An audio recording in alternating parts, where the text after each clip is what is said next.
नमस्कार दोस्तों। Law of one यानी एक का कानून, या कह लीजिए एक का ज्ञान, या कह लीजिए एक के तरीके। यह उसका 20वें सत्र का भाग 1 है, जो कि फरवरी 9 1981 को रिकॉर्ड किया गया था। दोहराया जाता है कि इस किताब द्वारा दी गई सभी सूचनाएं और जानकारियां आप जान भी सकते हैं, मान भी सकते हैं, नज़रअंदाज भी कर सकते हैं और सिरे से खारिज भी कर सकते हैं, क्योंकि यह आपकी फ्री विल है जो कि अनंत रचयिता द्वारा आपको दी गई है। एक बात और कही जाती है कि लॉ ऑफ वन पूरी तरह से सबके लिए फ्री है। यदि कोई इकाई या व्यक्ति इसको निजी स्वार्थ के लिए इस्तेमाल करे तो वह उसकी व्यक्तिगत जिम्मेदारी होगी। एक बात और कही जाती है कि यदि कोई व्यक्ति इस किताब को या इस एक के कानून को अपनी भाषा में परिवर्तित कर कर किसी भी तरीके से दूसरों से साझा करना चाहे तो वह कर सकता है, क्योंकि वह भी उसकी फ्री विल है। तो जैसा कि राह हमेशा कहते हैं, हम आपका उस अनंत रचयिता के प्रेम और रोशनी में स्वागत करते हैं। अब हम बात कर सकते हैं। तो पहला सवाल डॉन करते हैं। हम समय में थोड़ा पीछे जाते हैं। उन दूसरी घनत्वता के जीवों का क्या हुआ जो हमारी धरती पर थे और कटाई की प्रक्रिया में असफल रहे? मुझे ऐसा लगता है कि उनकी कटाई तीसरी घनत्वता में नहीं हुई। क्या आप मुझे इस बारे में बता सकते हैं?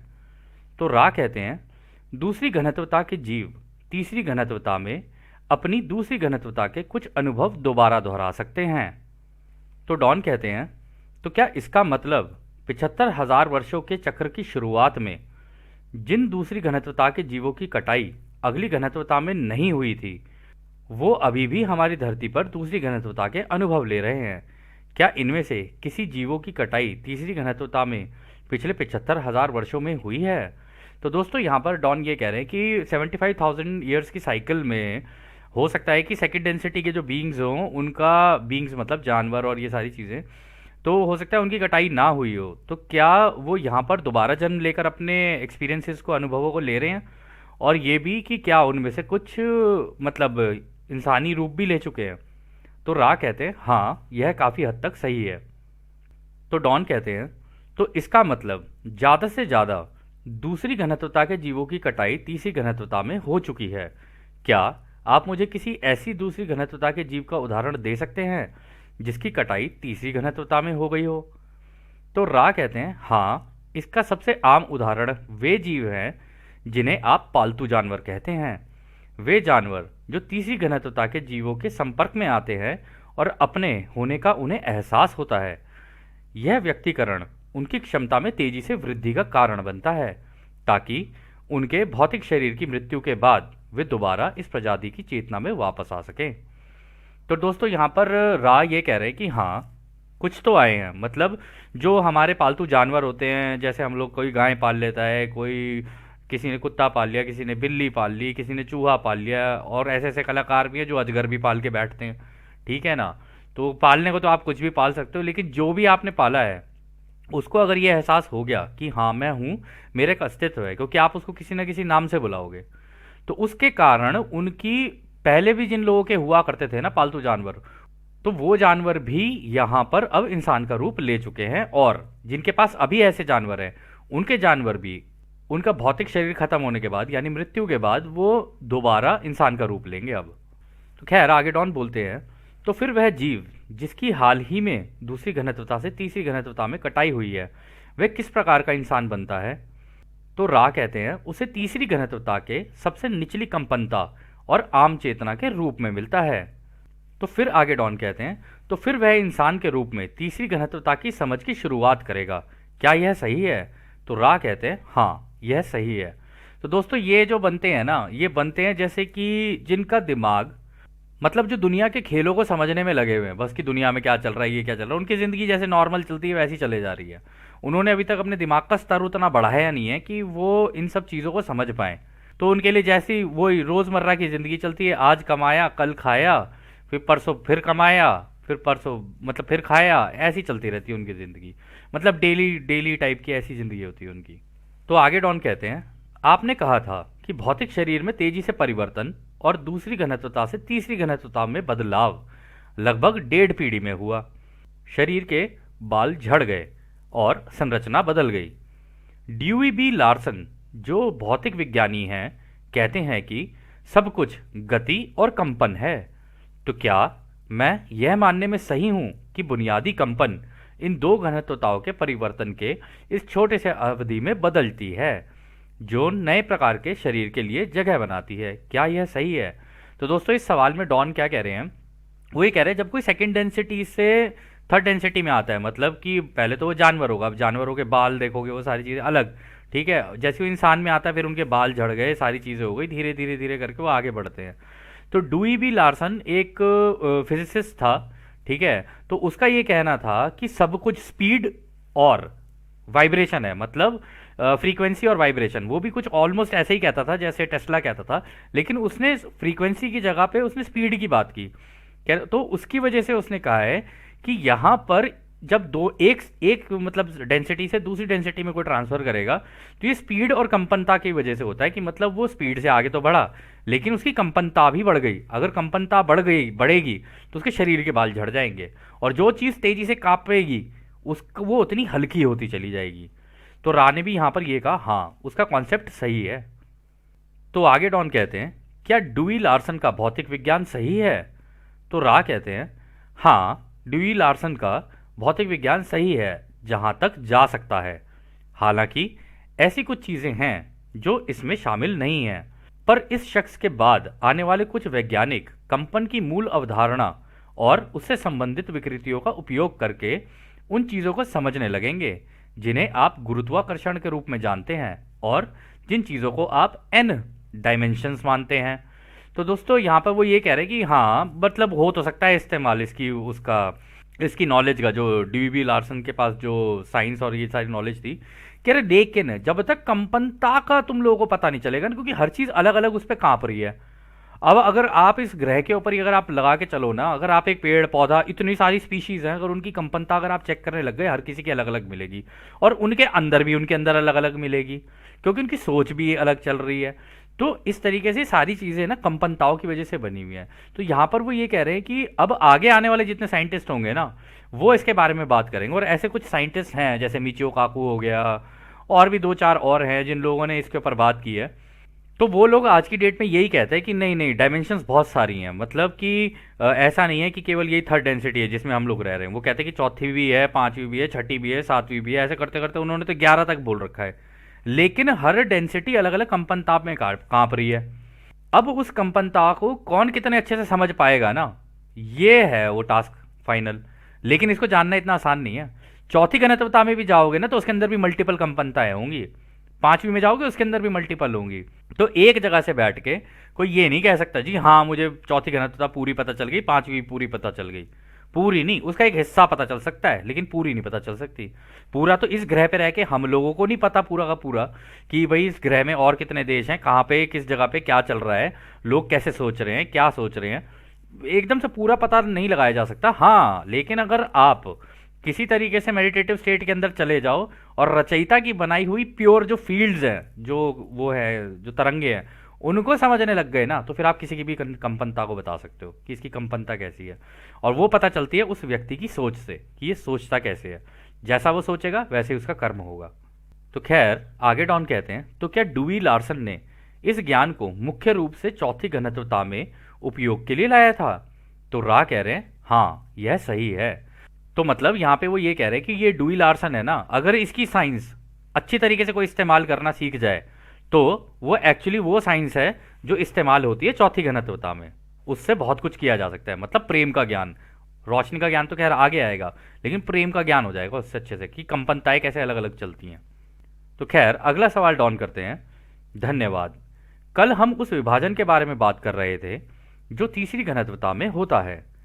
जब कोई इंसान सचेत रूप से दूसरों की सेवा या खुद की सेवा का मार्ग चुनता है, मेरे दिमाग में एक प्रश्न आया है कि यह विभाजन होता क्यों है। मुझे ऐसा लगता है जैसे कि बिजली में अगर ध्रुवता नहीं होगी तो बिजली नहीं होगी और कोई क्रिया नहीं होगी। इसी प्रकार मुझे लगता है कि चेतना में भी इस तरह के ध्रुवीकरण के बिना कोई क्रिया का अनुभव नहीं होगा। क्या मैं सही सोच रहा हूं? तो रा कहते हैं हाँ, तुम सही सोच रहे हो। तो ये दोनों चीज़ें पॉजिटिव नेगेटिव नहीं होंगी ना, तो कोई एक्शन ही नहीं होगा, मतलब कर्म ही नहीं बनेगा कुछ। एक ही दिशा में अगर निकलते चले जाएंगे, हो सकता है आपकी मतलब कटाई हो जाए अगली घनत्वता में, लेकिन दूसरी वाली साइड को भी जानना जरूरी है। जैसे कि रा ने, अगर आप लोगों को याद होगा, रा ने स्टार्टिंग में कहा था कोई भी चीज हो उसके दोनों पहलू देखो, पॉजिटिव भी देखो और नेगेटिव भी देखो। मेडिटेशन में भी अगर बैठे हुए हो, अगर कुछ तुम्हें उसमें दिख रहा है या अनुभव हो रहा है, तो उसका उल्टा भी सोचो। अच्छा है तो बुरा सोचो, बुरा है तो अच्छा सोचो। ऐसे करके चलोगे तब बीच में तुम्हें मिलेगा संतुलन। तो खैर आगे डॉन कहते हैं, फिर खुद की सेवा या दूसरों की सेवा की अवधारणाएं बहुत जरूरी हैं अगर हम चेतना में या यांत्रिक या न्यूटन के भौतिक समझ में कार्य करना चाहते हैं। क्या मैं सही हूं? तो रा कहते हैं हाँ, पर इसमें एक और चीज जोड़ लेना कि यह बिजली की तार एक घाव या एक क्षमता है जो तैयार है, और जो चीज बिना ध्रुवीकरण की है वह है चार्ज यानी संचय। तो दोस्तों यहां पर पता है ये थोड़ा सा टफ क्वेश्चन है, लेकिन हम लोग आपको बता देते हैं। यहां पे ये कह रहे हैं वो कि डॉन ने कहा कि इसका मतलब या तो दूसरी सेवा की रास्ता किसी के दिल के अंदर होना चाहिए, या खुद की सेवा का रास्ता होना चाहिए, तब ही कुछ हो सकता है। और इसी तरीके से मतलब यांत्रिक रूप पे, मतलब अगर साइंस के पॉइंट ऑफ व्यू से भी देखा जाए, तो वो कह रहे हैं कि न्यूटन ने भी कहा था कि भाई पॉजिटिव नेगेटिव होने दोनों जरूरी हैं, तभी कुछ हो पाएगा, तभी कुछ काम होगा, बेसिकली कुछ कुछ ना कुछ रचेगा। तो राबी यहां पर ये कह रहे हैं कि हाँ, लेकिन तुम इसमें जोड़ के रखना ये चीज बात को कि जो चार्ज है ना वो तो अवेलेबल है। ऐसा नहीं है कि मतलब इस घनत्वता में सारे अनुभव अवेलेबल हैं तुम्हारे लिए, तुम किस दिशा में जाओगे ये उससे डिसाइड होता है। सोच में तुम्हारी क्या चल रहा है, तुम्हारे दिमाग में क्या आया, उसके अकॉर्डिंगली तुमने क्या किया, उससे ये सारी चीजें होती जाएंगी। कर्म उससे जनरेट होगा। चीजें तो हमेशा अवेलेबल रहेंगी तुम्हें हर घनत्वता में। उस घनत्वता में उस नॉलेज को लेके या उस ज्ञान को लेके या जो तुम्हें दिख रहा है, हो रहा है, जो भी है, उसको लेके तुम क्या करोगे ना, उससे कर्म बनता है। और ये चार्ज हमेशा अवेलेबल रहेगा तुम्हारे लिए। और ये बेसिकली एक ऐसे काम करता है, ये तो क्षमता है, मतलब ये तो चीज है अवेलेबल। अब इसको तुम कैसे इस्तेमाल करोगे देख लो। तो आगे डॉन कहते हैं, तो फिर व्यक्तिगत चेतना द्वारा उसे चार्ज किया जाता है, क्या यह सही है? तो राह कहते हैं, एक इकाई द्वारा इन अंदर आती हुई ऊर्जा के प्रवाह से और अपनी इच्छा से इसे चार्ज प्रदान किया जाता है। तो दोस्तों वही बात बोल दी देखो राह ने, उन्होंने कहा ये तो ऊर्जा का प्रवाह है। जब कोई व्यक्ति अपनी इच्छा जाहिर करता है ना, चाहे वो किसी भी तरीके की हो, वो होती है जिससे चार्ज आता है, उसकी वजह से कुछ कर्म बनता है। अब वो अपनी इच्छा किस दिशा में लेके जाता है, किस दिशा में नहीं लेके जाता है, वो तो खैर उसके ऊपर है, क्योंकि ये ग्रह है ही चुनाव का, इसमें क्या कर सकते हो आप। और चुनाव करके अगर किसी ने जानबूझ के चुनाव किया और उस चुनाव के साथ वो निकलता गया उस दिशा में, तो उसकी कटाई उस दिशा में हो जाएगी। वरना उधर से वो ओराइन समूह आएगा, वो उसको वहां ले जाएगा, इधर से ये कन्फेडरेशन है, ये आएंगे, ये उनको वहां ले जाएंगे, ऐसे ही होता है ये। तो डॉन कहते हैं, धन्यवाद। जैसे कि तीसरी घनत्वता 75,000 साल पहले शुरू हुई और लोगों ने धरती पर जन्म लेना शुरू किया, उस समय एक इंसान का जीवन कितने काल का था? तो रा कहते हैं, इस तीसरी घनत्वता की शुरुआत में इंसान का औसत जीवन काल 900 साल था। तो दोस्तों हमारे जो पहले के लोग बोलते थे ना कि हमारे तो हजारों हजारों साल जीते थे, अब वो बोल तो देते थे हजारों हजारों साल, उसका एक कारण था, ऐसे नहीं कोई जीता हजारों साल।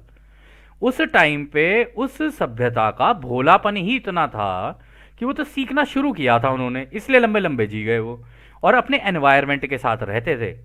उनको ये सब चीज़ों की जरूरत नहीं पड़ती थी कि जी मैं फ़ोन लेके पहले सेल्फी खींच लूँ, उसके बाद 4 लोगों को बता दूँ कि देखो देखो मेरे को लाइक्स मिल रहे हैं नहीं मिल रहे हैं। उन्हें लाइक्स की ज़रूरत नहीं थी, उनको तो अपनी नेचर समझ में आ गई थी, और जैसे ही नेचर समझ में आई वो नेचर के जैसे हो गए। अब नेचर की भी आप देख लो लंबी लंबी लाइफ, इसलिए उनकी भी लंबी लंबी लाइफ हुआ करती थी।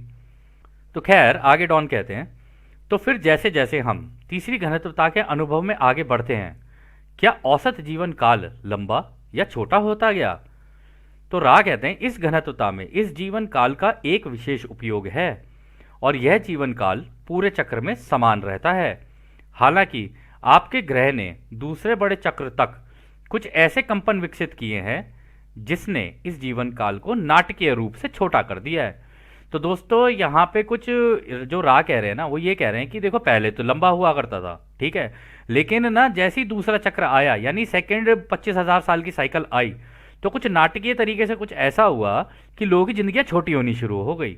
यानी कुछ ना कुछ ऐसा घटा था जिसकी वजह से लोगों की जिंदगी अचानक से एकदम से कम होनी शुरू हो गई। तो डॉन कहते हैं अगर एक बड़ा चक्र 25,000 वर्ष का है तो पहले बड़े चक्र के अंत में एक इंसान की आयु कितनी थी? तो राह कहते हैं लगभग 700 वर्ष। तो दोस्तों पहली साइकिल जो थी यानी कि पहले 25,000 साल की जो थी, तब 900 से 700 वर्ष के लगभग की हुआ करती थी। मतलब शुरुआती दौर में तो 900 थी, वो भी आगे मतलब अंत होते होते जब पहला 25,000 साल का अंत हुआ तब 700 वर्ष की हो गई। तब भी इतना मेजर कोई चेंज नहीं हुआ, मतलब 200 साल कम हुए। लेकिन 200 साल कम भी होना ये भी बहुत बड़ी बात होती है। तो आगे डॉन कहते हैं तो फिर 25,000 वर्षों में इंसान की आयु 200 साल कम हो गई, क्या यह सही है? तो रा कहते हैं हाँ यह सही है। तो डॉन कहते हैं क्या आप मुझे इस जीवन काल के कम होने का कारण बता सकते हैं? तो रा कहते हैं इसका कारण हमेशा एक दूसरे के बीच में अमधुर या असमानजस्य संबंध और कंपन होता है। पहले बड़े चक्र में यह इतना गंभीर नहीं था, लेकिन धीरे धीरे अलगाव की भावना बढ़ने लगी। तो दोस्तों जैसे जैसे अलगाव लोगों के अंदर आता जाएगा ना, एक दूसरे के लिए नफरत और ये सारी चीजें आती जाएंगी, उनको लगता है कि हाँ वो तो ठीक कर रहे हैं, लेकिन पूरे ग्रह के ऊपर इसका इम्पैक्ट पड़ता है। उसकी वजह से लोगों की आयु कम होनी शुरू हो जाती है, और जैसे जैसे ये नफरत बढ़ती जाएगी ऐसे ऐसे लोगों की आयु कम होती चली जाएगी। इसलिए रा ने कहा था कि ये ग्रह खाली हो जाएगा अंत तक पहुंच के, क्योंकि तुम्हारे अंदर इतना ज़्यादा अवरोध आ जाएगा ना, इतना ज़्यादा तुम एक दूसरे से नफरत करोगे, क्योंकि तुम बाहर देख रहे होगे, तुम बाहर ढूंढ रहे होगे, जबकि सारी चीज़ें तो एक का ज्ञान है, मतलब सारी चीज़ें तो एक ही हैं।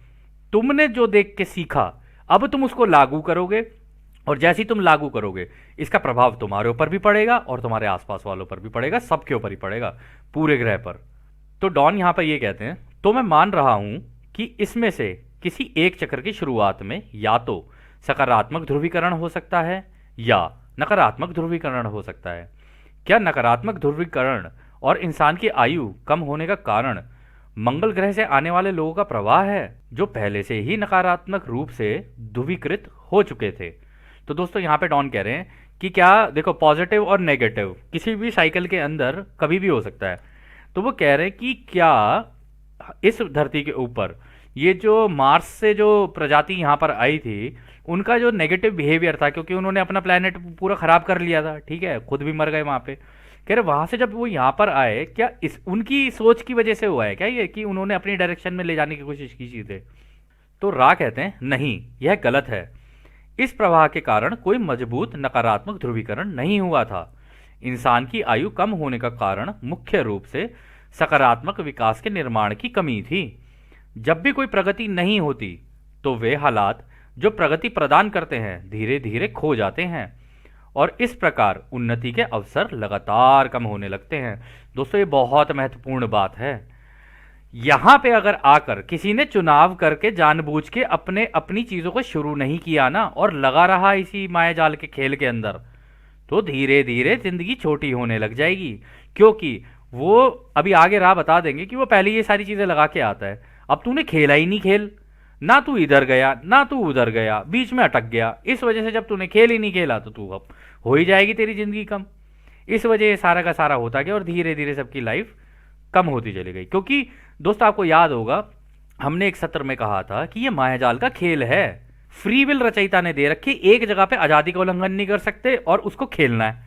एक तरफ साइड ऐसी है जो कि आजादी का उल्लंघन करेगी ही करेगी, क्योंकि ये रास्ता उसने जानबूझ के चुना है, क्योंकि उनको भी पता है कि एक का ज्ञान ऐसे ही काम करता है। तो खैर आगे डॉन कहते हैं तो जैसे मुझे समझ आ रहा है इस धरती पर 75,000 वर्ष की शुरुआत में मनुष्यों का समाज विभिन्न गुटों में बटा हुआ था। कुछ वे लोग थे जो कटाई के बाद दूसरी घनत्वता से तीसरी घनत्वता में आए, और कुछ समूह उन लोगों के थे जो मंगल ग्रह से यहाँ तीसरी घनत्वता में लाए गए थे। क्या मैं सही सोच रहा हूँ? तो रा कहते हैं हाँ यह सही है। मतलब दोनों थे, एक तो पीछे से प्रजाति आ रही थी और उधर से ये मंगल ग्रह वाले भी आ गए। तो डॉन कहते हैं आप आगे बोलिए, मतलब इसके बारे में थोड़ा सा और बताएंगे। तो रा कहते हैं मंगल ग्रह से लाए गए लोग उनकी तीसरी घनत्वता के बीच में थे, और इसलिए तुम्हारी धरती उनके तीसरे घनत्वता के अनुभवों के लिए अनुकूल थी, ना कि शुरुआत। तो दोस्तों हुआ क्या, वहां पे बीच में खत्म हो गई थी उनकी घनत्वता, मतलब बीच में ही उन्होंने अपने आप को बर्बाद कर लिया। अब वो बता ही रहे थे, उन्होंने ऐसा कर दिया था कि सांस लेना भी मुश्किल हो गया था उन लोगों के लिए, इतना खुद ही अपने ऊपर कर लिया उन लोगों ने जो किया। फिर उसके बाद जब वो यहाँ पर आए ना, तो उनको बीच में से नहीं, उन्हें आगे से शुरुआत, मतलब बीच में से शुरुआत करनी पड़ी। ऐसा नहीं कि वो जैसे हमारे यहाँ की प्रजाति पीछे से आ रही थी उनकी तरह उन्हें दोबारा शुरुआत करनी पड़ी हो, उन्होंने बीच में से ही शुरू कर दिया। तो आगे डॉन कहते हैं, शुक्रिया। तो फिर उस वक्त धरती पर कितने प्रतिशत लोग मंगल ग्रह से थे और कितने प्रतिशत लोग इसी धरती की दूसरी घनत्वता से तीसरी घनत्वता में कटाई होकर आए थे? तो राह कहते हैं, इस धरती की तीसरी घनत्वता की आबादी का आधा हिस्सा मंगल ग्रह से है और एक चौथाई हिस्सा इसी ग्रह की दूसरी घनत्वता से आए हुए लोगों का है, और लगभग एक चौथाई अन्य ग्रहों से हैं जिनके लोगों ने तीसरी घनत्वता के कार्य के लिए इस ग्रह को चुना है। तो दोस्तों अगर 100% में से देखा जाए ना, तो 50% तो आप मान लो कि मंगल ग्रह के हैं यहाँ पर, ठीक है। अब अगला 25% जो है हमारे इसी ग्रह के हैं जो पीछे से आ रहे हैं चलते हुए, और 25% वो हैं जो दूसरे ग्रहों से यहाँ पर आए हुए हैं और तीसरी घनत्वता में यहाँ पे अपनी प्रोग्रेस और आगे तेजी से करवाने के लिए आए। क्योंकि आपको याद होगा रा ने कहा था इस तीसरी घनत्वता में इतने भीषण वो है ना माध्यम कि यहाँ पे कोई भी व्यक्ति तेजी से आगे निकल सकता है। मतलब उसको लगता होगा कि मैं तेजी से आगे नहीं निकल सकता, लेकिन यहाँ पे सबसे तेजी से निकला जा सकता है। रास्ता चुन ले, या तो इधर या उधर, जिसको तू चुनेगा ना उसके हिसाब से तेरे को चीजें मिलनी शुरू हो जाएंगी, क्योंकि तू रास्ता ही वो चुनेगा, उसी दिशा में सोचेगा, और जब तू उस दिशा में सोचेगा तो तेरे को सारी चीजें वहीं की मिलेंगी। और जब ऐसा होने लग जाएगा तो तू किसी भी डायरेक्शन में जा, लेकिन तू तेजी से आगे निकलेगा। इसीलिए वो लोग 25% लोग यहां पर चुन के आए कि ये वो सही ग्रह है, इस वक्त की अपने एंड में है, अगर यहां पे हमने किसी तरीके से कर लिया ना तो हम लोग आगे निकल जाएंगे और हमारी कटाई चौथी घनत्वता में तेजी से हो जाएगी। ये वो मूलभूत कारण है इसका। तो खैर आगे डॉन कहते हैं, जब इन सभी जीवों का पृथ्वी पर जन्म हुआ तो क्या ये तीनों प्रकार के मनुष्य समाज में मिश्रित हो गए या फिर वे विभिन्न गुटों और समूह में अलग हो गए? तो रा कहते हैं, वे काफी समय तक एक दूसरे के साथ घुल मिल नहीं पाए। तो मतलब जो पीछे से ये जो चले आ रहे हैं ना, ये स्टार्टिंग से ही है, ये मतलब इनका ऐसे है नहीं, तू अलग तू अलग तू अलग तू अलग, क्योंकि यहाँ पे आके तो अपनी जिंदगी भूल चुके हैं, पता ही नहीं है क्या लगा के आए हैं अपनी जिंदगी में। तो ये स्टार्टिंग से ही चला आ रहा है कि सबने अपने अपने गुट बना रखे हैं, कोई किसी ने वहां बना रखा है, किसी ने वहां बना रखा है, किसी ने इसको पकड़ रखा है, किसी ने उसको पकड़ रखा है, बस ऐसे ही चल रहा है ये। तो खैर आगे डॉन कहते हैं, तो क्या इससे अलग गुटों के बीच युद्ध वृत्ति की संभावना पैदा हुई? तो रा कहते हैं, हाँ यह सही है। तो आगे डॉन कहते हैं, और क्या जीवन काल के छोटे होने का कारण भी यही था? तो रा कहते हैं, हाँ इससे जीवन काल कम हो गया था। फिर डॉन कहते हैं, क्या आप मुझे बता सकते हैं कि 900 साल का जीवन काल सर्वोत्तम क्यों है? तो रा कहते हैं, तीसरी घनत्वता में एक इकाई अपने लिए माध्यमों का 100 गुना गहन कार्यक्रम चुनती है, जिससे विकृतियों को दूर किया जा सकता है और सीखना सिखाना और अधिक भ्रमित करने वाला होता है, जो अनुभवों के समंदर में बाढ़ ला सकता है। पहले 150 से 200 वर्षों तक एक इकाई अपने आध्यात्मिक बचपन से गुजर रही होती है और उस समय तक मन और शरीर आध्यात्मिक प्रवाह को स्पष्ट रूप से व्यक्त करने के लिए अनुशासित नहीं होते। इसलिए शेष समय अवधि अनुभवों से उत्पन्न हुई समझ को अनुकूलित करने के लिए दी जाती है। तो दोस्तों यहाँ पे पता है क्या कह रहे हैं रात? डॉन ने कहा कि भाई 900 साल की ही लाइफ ऐसी क्यों होती है कि वो सर्वोत्तम मानी गई हो। तो रा यहाँ पे कह रहे हैं कि देखो, जब भी कोई इस तीसरी घनत्वता के ग्रह पे आता है ना, इस ग्रह पे या किसी भी तीसरी घनत्वता पे, तो होता क्या है ना कि वो जो अपने लिए माध्यम लगा के आता है ना, वो तो पूरे 100% लगा के आता है कि या तो इसमें भ्रमित हो जाऊंगा, उसको पता रहता है कि हाँ यहाँ पे जाके मैं भ्रमित तो होऊंगा ही होऊंगा, पक्की बात है, क्योंकि ये तो वीडियो गेम है, इसके अंदर अगर मैं कूदा तो अब मुझे याद नहीं कि पीछे से क्या है। अब जब मैं कूदूंगा उस वीडियो गेम के अंदर तो पता नहीं चल रहा कौन क्या कर रहा है, कौन क्या कर रहा है, कौन क्या कर रहा है। हो सकता है मैं किसी का साथ देते हुए भ्रमित होकर उसके साथ ही निकल जाऊं। इसी तरीके से राय यहाँ पर ये कह रहे हैं कि देखो, शुरुआती दौर में तो एक बचपने की तरह चल रहा होता है। उस टाइम पर 150 से 200 वर्ष में तो वो यही जानने में समझने में लगे रहे कि भाई हमारा एनवायरनमेंट काम कैसे करता है, ये चीज़ें कैसे करती हैं। इसलिए आपने लोगों ने भी सुना होगा कि हम लोग कहते थे ना कि वो पुराने ज़माने के लोग तो ऐसे ऐसे मतलब चीज़ों का इस्तेमाल करते थे जिससे तबीयत ऐसे ठीक हो जाती थी, तबीयत ऐसे ठीक हो जाती थी।